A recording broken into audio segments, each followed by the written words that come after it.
celebrar el ciclo de autores que están proponiendo en el campo de la educación, y para mí es realmente un gusto y un honor poder iniciar el ciclo a partir de mi libro titulado Sobre el sentido de educar.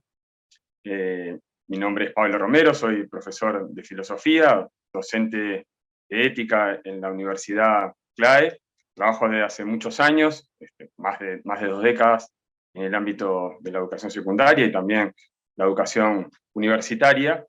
Y este libro se publicó en el año 2021 y gira un poco en relación a algunas de las cuestiones, de las principales cuestiones que desde mi práctica docente y en relación con la construcción teórica del campo de la filosofía de la educación, han conformado el eje central de mi práctica en el espacio áulico y también en el espacio intelectual, en el espacio del escenario público, en el entendido que justamente los docentes tenemos una vida que debe ser muy activa más allá del aula, también en la propuesta teórica de la discusión de políticas educativas. Y ese es un poco el impulso que me ha llevado también a la construcción de la escritura de este libro. El libro gira en torno a 5 ejes, cuyos títulos son Cultura y Educación, Formación docente, Desigualdad y Exclusión, Nuevos tiempos, nuevas oportunidades, y el papel de la filosofía y las humanidades. Si bien se puede leer de manera independiente cada uno de los ejes, hay en esa narrativa, en ese relato que se propone en el libro, un vínculo indisoluble entre un eje y otro. Se comienza justamente el libro, el abordaje de la temática, desde el vínculo entre el campo de la cultura y el campo de la educación. Sobre todo colocando el acento en la importancia de la cultura por sobre el factor económico, ¿no? Si bien hay un vínculo entre ambos, yo retomo a partir de algunas experiencias propias en el campo áulico, pero también desde un eje central que es la perspectiva del concepto de capital cultural de Bourdieu, la importancia del factor cultural, ¿no? Desde ahí, en el recorrido áulico que llevo en estos años, justamente lo que se plantea es la importancia de este concepto de capital cultural que comienza desde el origen, en la familia, en el seno familiar, y cómo los docentes percibimos en el aula esas dificultades, particularmente en las últimas décadas en nuestro sistema educativo, de un déficit en el capital cultural que está asociado, por supuesto, también al arraigo del fracaso educativo, ¿no? Tenemos familias en donde los objetos culturales, simbólicos como un libro, han pasado a ser objetos extraños o no presentes, donde la organización del trabajo intelectual tampoco está presente, en tareas mínimas como pueden ser incluso colaborar con sus hijos en la elaboración de tareas que los docentes les mandamos, y poder acompañar los procesos educativos. Esto ha sido una de las principales dificultades que hemos visto y que vemos profundizar en estos años, y que incluso se han profundizado en el marco de la pandemia que hemos salido recientemente, donde uno de los primeros puntos que los estudiantes señalan es justamente la no comprensión de consignas mínimas por parte de los docentes, ¿no? A pesar de la utilización de herramientas tecnológicas que en ese momento también allanaron o intentaron permitir la continuidad pedagógica y con diversos recursos de acompañamiento. Sin embargo, estos señalamientos marcan, a mi entender, y un poco el libro se plantea desde ese lugar y propone por qué estos elementos son centrales y qué rasgos podemos identificar en nuestro país al respecto, el déficit de este concepto de capital cultural, que es central además en lo que tiene que ver con el sistema de las estrategias de reproducción, ¿no? Este eje se termina asociando a otro de los abordajes del libro que tienen que ver con la desigualdad y la exclusión, ¿no? A mayor déficit de capital cultural, también hay una mayor desigualdad presente en nuestra sociedad, ¿no? Uruguay tiene número muy bajo en el egreso a la educación media, pero sobre todo ha profundizado las brechas socioeducativas entre los diversos quintiles, ¿no? Tenemos un extremo de los quintiles donde en el nivel, el quinto quintil, que es donde, bueno, se entiende que hay una mayor capacidad de capital cultural, de herramientas, de posibilidades para obtener un mejor desempeño en la educación. Tenemos un egreso del 81%, y en el quintil más bajo de apenas el 18%, ¿no? Y este número Capicúa, ¿no? Que marca una desigualdad de 63 puntos entre un quintil y otro, muestra justamente esta cuestión, que es una de las principales problemáticas que tenemos en nuestra sociedad, que a veces la vemos como muy homogénea y sin embargo tenemos estas enormes diferencias, ¿no? Y también creo que nos coloca desde ahí, se intenta plantear en este eje la importancia justamente de pensar la educación en una relación desinteresada con la cultura. Este es un punto bien interesante porque nos coloca en el eje de una de las principales discusiones que tenemos en estos momentos y que está relacionado también con propuestas de la transformación educativa, que tiene que ver con esta cuestión de lo competencial y las habilidades y los contenidos por otro lado. El priorizar un debate que coloca a la cultura universal como eje de la construcción formativa, o esta cuestión de pensar la educación no tanto descontextualizada, no tanto en una pretensión de cultura universal, sino yendo a los contextos particulares y a veces muy asociado a una perspectiva utilitaria que puede ser incluso un vínculo con los mercados de trabajo. Desde ese lugar, que por supuesto requiere también un planteo de equilibrios, de evitar las falsas oposiciones. La educación evidentemente tiene que tener un vínculo con el mundo del trabajo, pero a su vez también tiene que tener una formación ciudadana asentada en una cultura universalista, que priorice los contenidos. Es uno de los principales puntos que tenemos actualmente de debate, por lo tanto, desde ese lugar también este eje se pretende introducir en un debate de vigencia absoluta, ¿no? Como segundo eje tenemos lo que es la formación docente. Cuando nosotros planteamos cualquier modificación en el campo educativo, inevitablemente tenemos que comenzar o aterrizar por pensar sobre todo la formación docente y cómo concebimos a la educación desde este espacio, ¿no? Entonces, en este eje que aparece uno de los ensayos breves que conforman el libro, justamente la gran pregunta es cuál es el rol, cuál es el sentido de la educación en relación a concebir a la escuela como un espacio de resistencia y de transformación, ¿no? En este juego que forma parte de las discusiones principales en el campo de la pedagogía, que tiene que ver la oposición entre el reproducir o el transformar. Yo tomo uno de los autores que recién había nombrado, que es Bourdieu. Bourdieu plantea justamente que la escuela termina transformándose en un espacio de reproducción de la desigualdad, lo cual nos deja, más allá de echar luz sobre los mecanismos de reproducción, que son muy interesantes, que el autor plantea, nos deja, por otra parte, en un espacio bastante desesperanzador para el educador. Entonces, desde aquí yo retomo el planteo de Bourdieu, pero para plantear básicamente la lectura de otros autores como Giroux, para plantear también la analítica del poder desde la perspectiva de Foucault, pero sobre todo concentrarnos en esta cuestión de que el docente, o los educadores en general, aparecen como intelectuales que desde la práctica áulica, desde la práctica docente, pueden modificar las condiciones de existencia de sus alumnos y a su vez modificar las posibilidades de acortar esas brechas de desigualdades que tenemos presentes, ¿no? Y hay un aterrizaje puntualmente en el eje, en lo que tiene que ver con nuestra propia historia de la educación nacional. En esta cuestión de reproducir o transformar como elementos de debate central, yo creo que en Uruguay hemos tenido una discusión muy importante a nivel de los contenidos y que además ha generado y ha conformado instituciones centrales de nuestra historia educativa, pedagógica y universitaria, que es el debate que nos retrotrae en la década del 40, cuando comienza, década del 40 del siglo pasado, cuando comienza a masificarse la educación en Uruguay,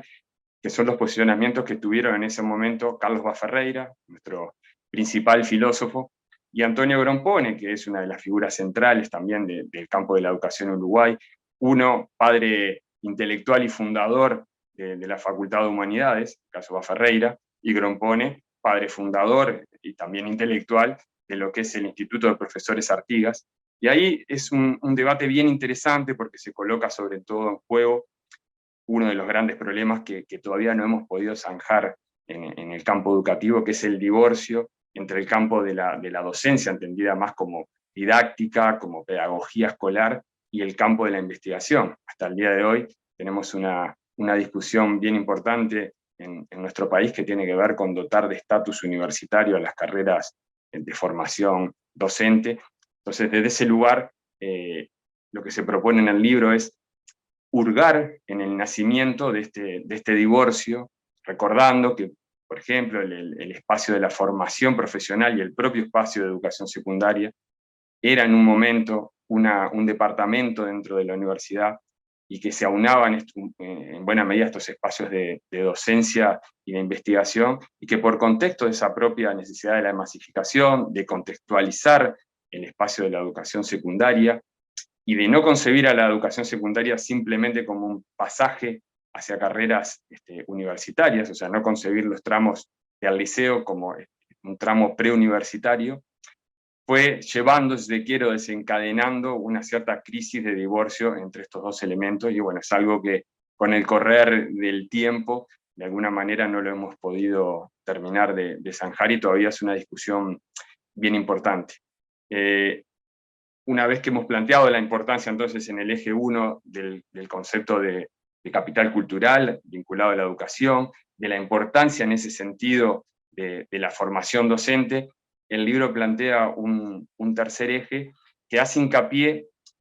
tomando estos dos elementos y llevándolo en particular a la situación que vive en nuestro país actualmente. El tercer eje lleva como título Desigualdad y Exclusión, y ahí sobre todo la principal preocupación que aparece, que emerge, tiene que ver con una situación que Uruguay arrastra hace muchas décadas, que es el bajo egreso en la educación secundaria, ¿no? O sea, tenemos muy pocos egresados a nivel de la educación media superior, o sea por el lado de la formación en el campo de la UTU o del liceo. En Uruguay egresan 4 de cada 10 jóvenes, ¿no? Esto es una situación bastante compleja, ¿no? Compromete, por supuesto, de cara a la construcción de un futuro, de un mejor futuro, pero nos coloca además en una situación en la comparativa regional muy compleja, ¿no? Uruguay es actualmente el país en América Latina con menor egreso en el ámbito de la educación secundaria. Estamos últimos en esa tabla de comparativa, incluso por debajo de países de América Central, que en general han tenido peores rendimientos o peores números. Bueno, Uruguay desde hace unas cuantas décadas está en ese último lugar, y es el principal desafío porque difícilmente en la llamada sociedad del conocimiento, con lo que esto implica y requiere para toda la ciudadanía, pensar que, bueno, que la mayoría de nuestros jóvenes ni siquiera han terminado el liceo, es un problema de principal gravedad, ¿no? Ahí yo lo que hago es, además de un elemento comparativo, y voy un poco a los rasgos históricos que han llevado a estar en esta situación, ¿no? Y un elemento en particular sobre el que trato de apuntalar la reflexión tiene que ver con las diferencias entre el ámbito también de primaria y secundaria. Nosotros, en entender, quizás el principal punto de la zona roja o la tragedia en relación a estos números muy bajos en el egreso a la educación media, comienzan a transitar o comienzan a darse a partir del salto entre primaria y la educación secundaria. Uruguay tiene, a diferencia de estos números que veíamos tan malos en el egreso de la educación media, números muy buenos que lo colocan en los primeros lugares en la región, en universalización de la primaria, o sea, del acceso a la escuela, y en el egreso, donde casi no tenemos ni repetición ni deserción, estamos casi en un 99% del egreso, Sin embargo, veíamos que llegábamos apenas a 4 de cada 10 jóvenes que terminan el liceo. Y en los primeros 3 años, en el ciclo básico de la educación secundaria, es donde comenzamos a tener una enorme pérdida de alumnos, al punto que ya 3 de cada 10 estudiantes no alcanzan siquiera la instancia del bachillerato, ¿no? Entonces, ahí se vuelve a trabajar sobre algunos elementos de estos elementos aparecen incluso en el Plan de Desarrollo Educativo 2020-2024, en el tomo 1 de la propia ANEP, y a partir de esas cifras también trabajamos y reflexionamos en el libro sobre la cuestión, y sobre todo en propuestas que tienen que ver con cómo podemos ir superando esta situación, con el acento básicamente en poder mejorar ese tránsito de formación en términos pedagógicos y de comunicación entre el ámbito de primaria y de la educación secundaria. Y a partir de esta misma necesidad de proponer y de buscar nuevos puentes, el cuarto eje lleva por título Nuevos tiempos, nuevas oportunidades, donde bueno, yo ahí hago focalización, hincapié justamente en la importancia de la necesidad del diálogo entre los subsistemas, del diálogo entre los diversos niveles que los subsistemas tienen, la importancia de la participación docente, ¿no?, en la construcción de las políticas educativas, en generar una comunidad de investigación que permita, entre otras cosas, por ejemplo, un diálogo fluido entre maestras y profesores, generar políticas a largo plazo, es otra de las grandes cuestiones que nosotros tenemos en el DEVE, poder pensar más allá de las fronteras de lo partidario. Uruguay tiene un análisis de todas estas situaciones de hace muchas décadas, o sea, tenemos bastante visualizado dónde están los problemas, entonces necesitamos poder actuar, pero ese actuar y ese gestionar políticas públicas requiere también de mucho diálogo, requiere de poner el acento donde hay que colocarlo, pero a partir de una co-construcción, ¿no?, que es uno de los problemas que llevando esta misma discusión en estos momentos, a estos momentos en que se plantea una transformación educativa, estamos visualizando, ¿no?, la necesidad justamente de la participación docente, ¿no? Si nosotros colocamos en el centro del hecho educativo al estudiante, debemos inevitablemente colocar en ese centro al docente, ¿no?, que es en definitiva el que lleva adelante todas las transformaciones posibles. Y debemos hacer un fuerte hincapié en otro gran déficit que tenemos en la formación docente y en el sistema educativo en general, que son las políticas de formación permanente.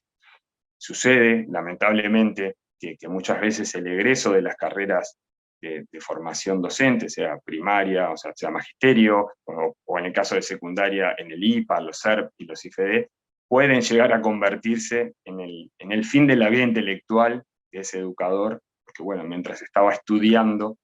para recibirse, estaba justamente activo intelectualmente, y muchas veces el propio sistema, que nos lleva en algunos casos a tomar muchas horas y a terminar concibiendo la tarea educativa casi como una tarea burocrática, y muchas veces sin un docente que se mantenga en formación, es evidentemente un problema que el sistema educativo arrastra y que tiene que solucionar, ¿no? Ahí hay algunos planteos que yo realizo que tienen que ver o sugieren el planteo de la formación incluso permanente en ejercicio, o sea, que hayan propuestas vinculadas a posgrados en las propias instituciones educativas. Los horarios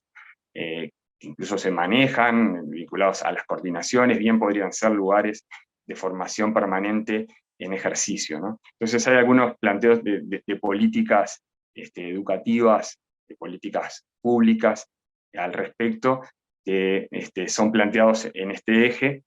y el último eje está en relación también hacia la orientación un poco de esas políticas educativas, orientación en relación a los ejes centrales, o sea, a lo que el libro lleva por título, ¿no?, ¿cuál es el sentido de educar? O sea, ¿para qué educamos? O sea, habíamos visto la importancia de la cultura, de la formación docente, de poder generar políticas educativas que involucren a todos los actores presentes en el sistema educativo, de la importancia de la educación en relación a la exclusión y la desigualdad, pero de lo primero que cierra el libro, pero en algún punto es el eje central y sustancial, es concebir para qué queremos educar, ¿no? Quizás nos hemos colocado en estas últimas décadas muy en relación a la pregunta del cómo, a lo metodológico, que es una pregunta, por supuesto, importante, pero el punto de partida, lo propedéutico, es para qué queremos formar y educar, o sea, qué tipo de sujeto estamos pensando, ¿no? Y acá es bien importante concebir que educar es más que enseñar, ¿no? O sea, educar es formar en valores, formar sujetos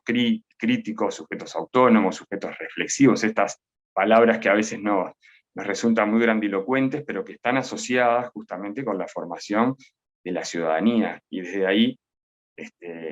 donde emerge el título de este último eje que presenta el libro, que es el papel de las filosofías y las humanidades, ¿no? Entonces ahí se rescata la importancia de la formación del ciudadano, ¿sí?, como elemento central del campo educativo. La importancia de cultivar la argumentación, uno de los déficits que nosotros vemos arrastrando incluso desde los primeros años de la formación en nuestro sistema escolar, es la dificultad enorme que tenemos para poder identificar núcleos argumentativos básicos, la capacidad de poder responder en términos argumentativos a situaciones problemáticas. O sea, no solo tenemos problemas importantes en lectoescritura, sino en la reflexión básica para poder abordar una dificultad problemática, estamos encontrando desde hace varias décadas dificultades enormes, ¿no? Y el tema es que justamente la educación, formando ciudadanos, lo que está haciendo también es formando la calidad de la democracia de la sociedad en la cual vivimos, ¿no? Entonces, es bien importante que desde ese lugar el rol que juega la filosofía y las humanidades en general, que por supuesto esto no excluye a otras áreas disciplinarias, pero en particular el campo filosófico, el campo de las humanidades, apunta o apuntala la cultivación en el campo argumentativo. Por eso una de las propuestas que también aparecen presentes en el libro es el poder trabajar desde los primeros años, desde educación inicial y los primeros años de primaria, trabajar en relación a la filosofía para y con niños, poder trabajar en relación a otro eje que en los programas actuales está presente, pero se trabaja muy poco, que es el rol ético, ¿sí? O sea, el eje vinculado a la formación en valores, es un rol central, por eso esto que hablamos antes, ¿no? Que educar es más que enseñar contenidos incluso disciplinares, sino que es también la formación en valores. Este rol ético que juega el papel de la educación tiene que ver también justamente con esta cuestión de la búsqueda de la igualdad de oportunidades, ¿no? En el marco de la sociedad del conocimiento, la formación específica, la formación con altos contenidos y con esta capacidad de argumentar y de reflexionar en términos de la construcción ética, tiene que ver en definitiva también con la igualdad de oportunidades, con la mejora de la calidad democrática, pero también con la posibilidad real de que ese sujeto se inserte en el marco de la sociedad del conocimiento. Entonces, desde ahí el aporte que se plantea en este último tramo de la filosofía, de dotar también de perspectivas de procesos de largo alcance, ¿no? En el marco de una sociedad que pregona la inmediatez, en el marco de una sociedad que está marcada y trazada por la utilización de las nuevas tecnologías. Es muy importante ese vínculo, en el entendido que las nuevas tecnologías son un medio decisivo e importante, pero que también, si nosotros no logramos canalizarlas en función de un objetivo que tenga que ver con la formación de ese sujeto, incluso en muchas ocasiones son elementos hasta distorsionantes, ¿no? Lo hemos visto en nuestros propios espacios áulicos, la utilización de los celulares, lo vimos en el marco de la pandemia, donde incluso las herramientas tecnológicas mediadoras han llegado hasta ser un obstáculo, ¿no? Porque en muchos casos nuestros jóvenes le dan un uso que no es un uso vinculado a la educación, a lo pedagógico. Entonces necesitamos de ahí transitar también una formación fuerte, tanto los estudiantes como los alumnos, en relación a esa utilización educativa de las herramientas tecnológicas. cómo afrontar el mar de información que tenemos, ¿no? Quizás como nunca en la historia de la humanidad tenemos acceso a la información, pero también estamos intoxicados de esa información, ¿no? Cómo poder discriminar sigue siendo el elemento central y diferencial. Así que bueno, el libro termina abordando estas cuestiones también vinculadas a las nuevas tecnologías y realizando una propuesta que tiene que ver con el desarrollo de la argumentación y la filosofía para niños desde las primeras edades del sistema educativo. Así que los invito a la lectura sobre el sentido de educar y espero que también a partir de estas instancias generemos un encuentro y un intercambio, ¿no? La necesidad de la escritura es también la necesidad del diálogo con el otro. Cuando uno escribe, más allá de reflexionar en solitario, lo hace sobre todo pensando en las posibilidades de intercambiar con el otro, con el lector, y sobre todo, en particular, con un tema como lo es el tema educativo, que es un tema que nos involucra y nos compete a todos, más allá de los roles diferenciados que tenemos, pero todos estamos inevitablemente en vínculo con la educación, como padres, como alumnos, como docentes, como personas interesadas en la mejor construcción de un futuro para nuestra sociedad. Por lo tanto, los invito a la lectura y también a entrar en contacto para poder seguir debatiendo y reflexionando sobre estas cuestiones. Gracias por la escucha.